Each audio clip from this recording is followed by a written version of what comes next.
Shalom, bersama dengan saya Pendeta Harming Pribadi. Hari ini Jumat tanggal 27 Oktober tahun 2023.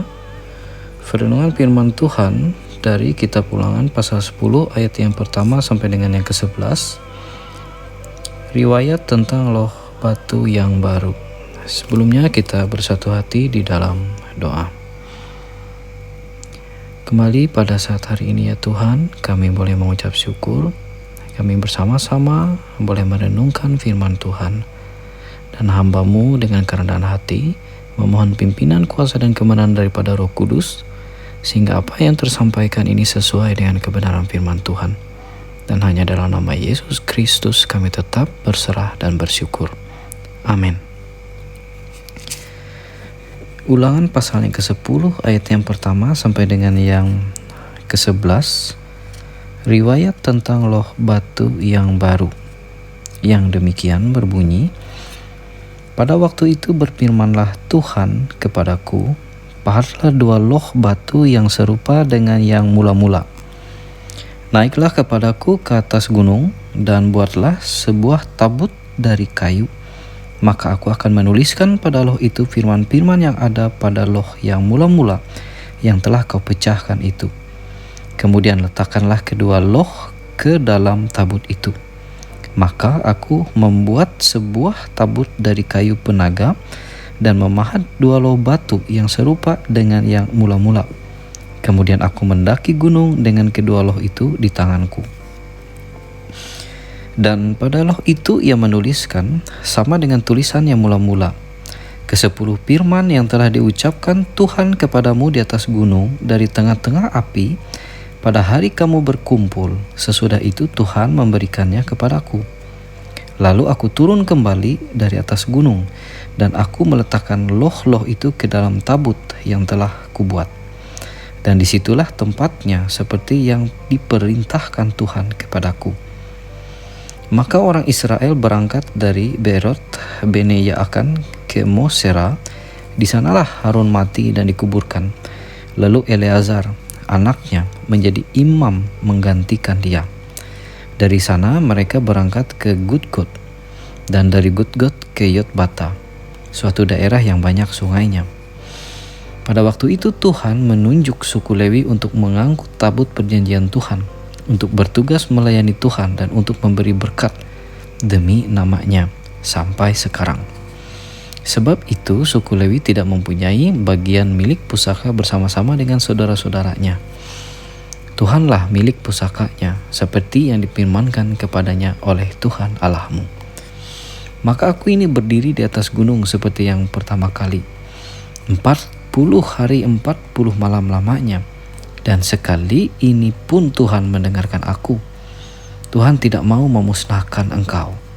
Lalu berfirmanlah Tuhan kepadaku, bersiaplah, pergilah berjalan di depan bangsa itu, supaya mereka memasuki dan menduduki negeri yang kujanjikan dengan sumpah kepada nenek moyang mereka, untuk memberikannya kepada mereka.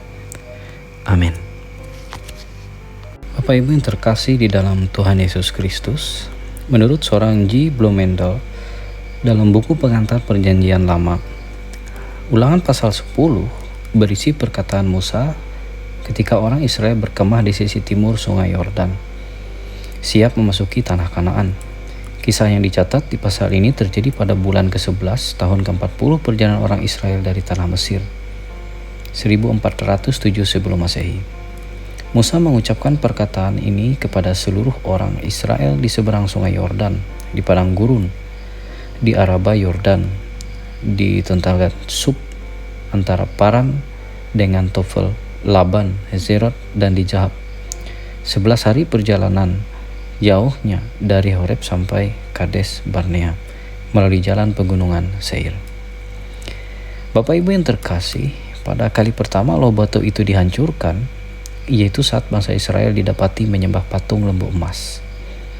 Ketika Musa turun dengan 2 loh perjanjian di tangannya, dia memperhatikan bahwa perjanjian itu telah dilanggar karena salah satu syarat terpentingnya, yaitu perintah untuk tidak menyembah berhala. Itu telah dilanggar. Keluaran pasal 20 ayat 4. Maka Musa memecahkan kedua loh batu itu di hadapan seluruh orang Israel.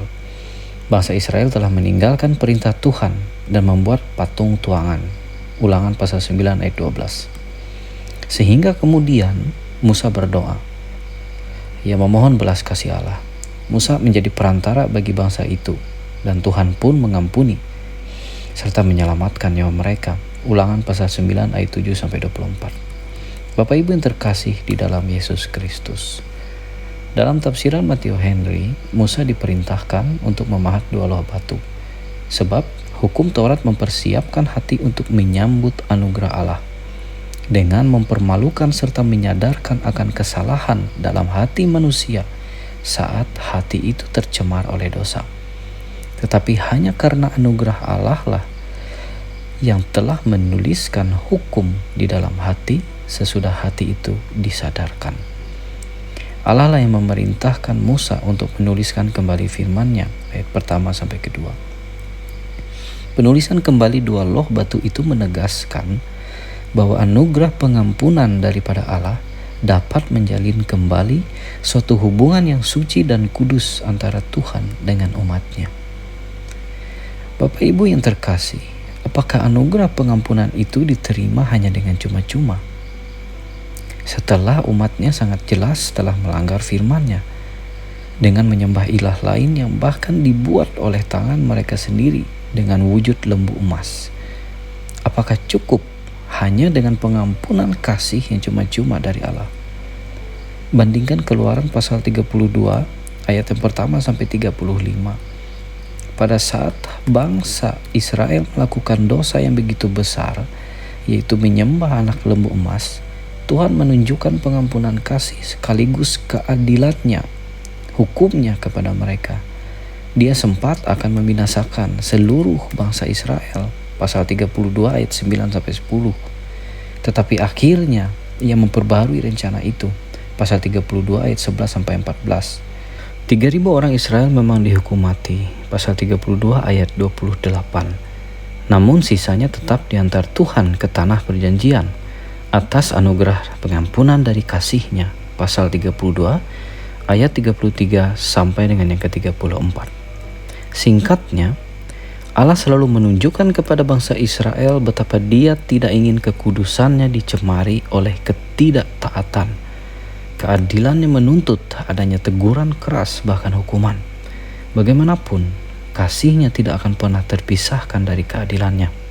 Pengampunannya tidak akan pernah terpisahkan dari teguran, bahkan hukumannya. Bapak Ibu yang terkasih di dalam Yesus Kristus, pertobatan pasti mengarah pada suatu pengampunan.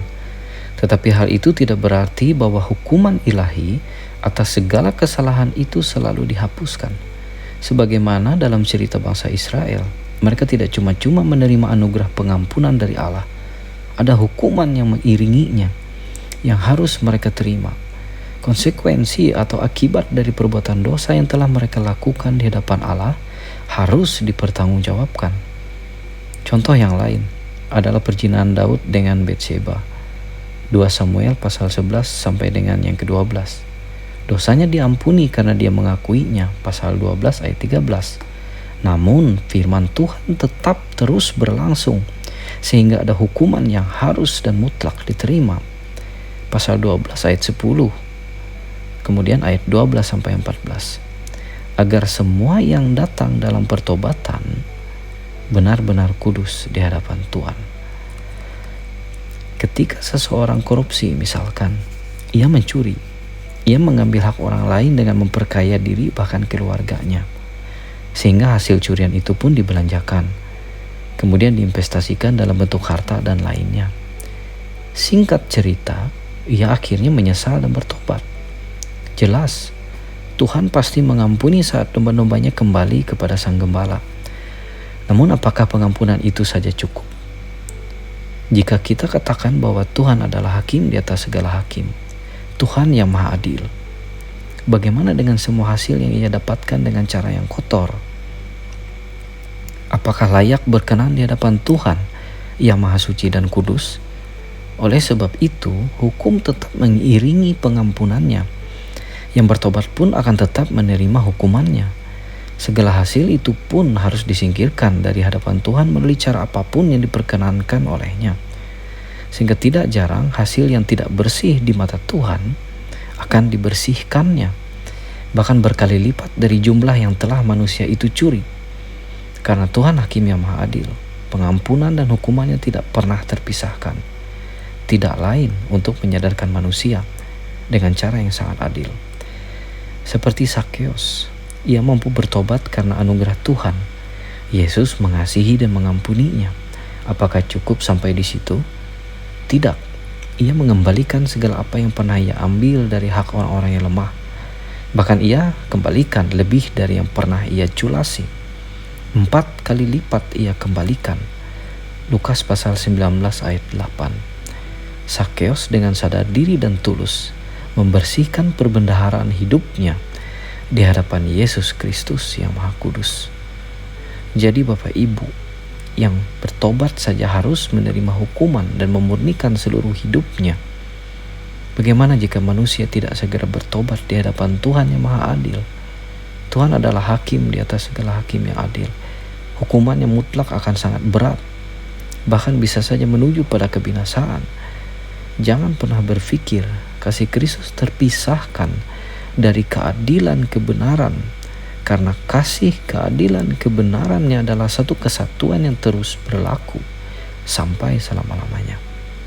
Maka dari itu segeralah bertobat. Jadilah pelayan-pelayan Kristus, pelayan-pelayan perjanjian yang baru, seperti dalam 2 Korintus pasal yang ketiga ayat yang ketiga. Karena telah ternyata bahwa kamu adalah surat Kristus yang ditulis oleh pelayanan kami, ditulis bukan dengan tinta, tetapi dengan roh dari Allah yang hidup, bukan pada loh-loh batu, melainkan pada loh-loh daging, yaitu di dalam hati manusia. Tuhan Yesus Kristus memberkati. Amin. Bapak Ibu yang terkasih di dalam Tuhan, mari kita bersatu hati di dalam doa. Bapa kami yang di sorga, dimuliakanlah namamu.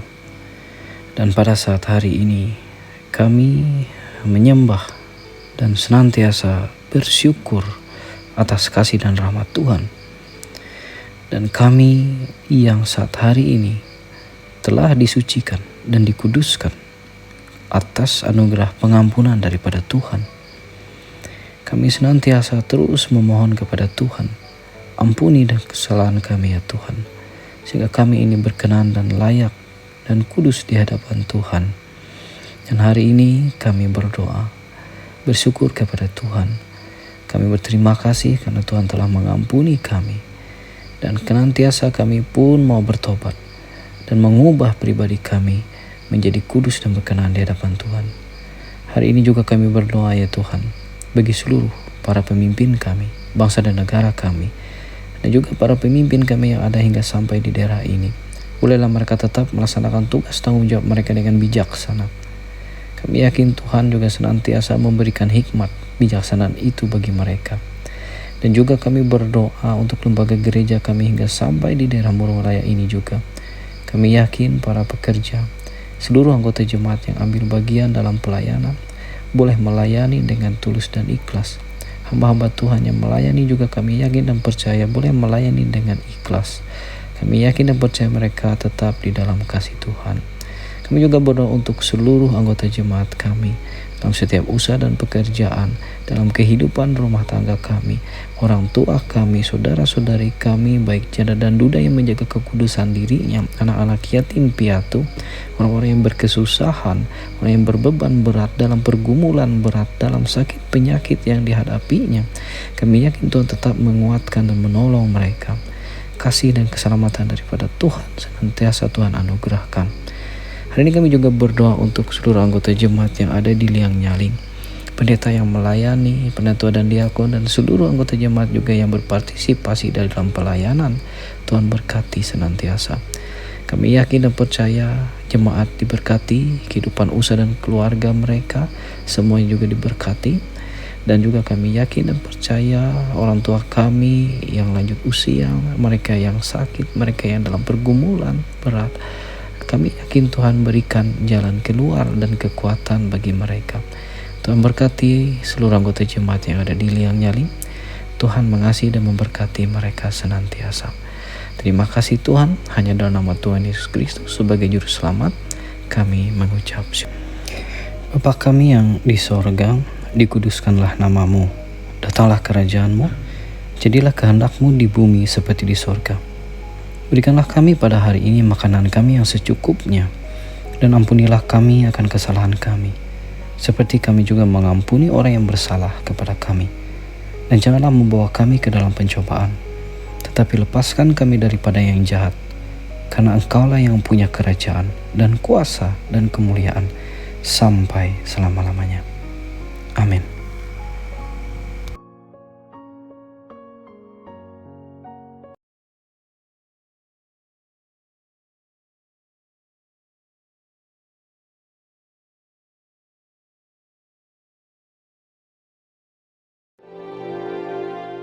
Tuhan memberkati engkau dan melindungi engkau. Tuhan menyinari engkau dengan wajah-Nya dan memberi engkau kasih karunia. Tuhan menghadapkan wajah-Nya kepadamu dan memberi engkau damai sejahtera. Amin.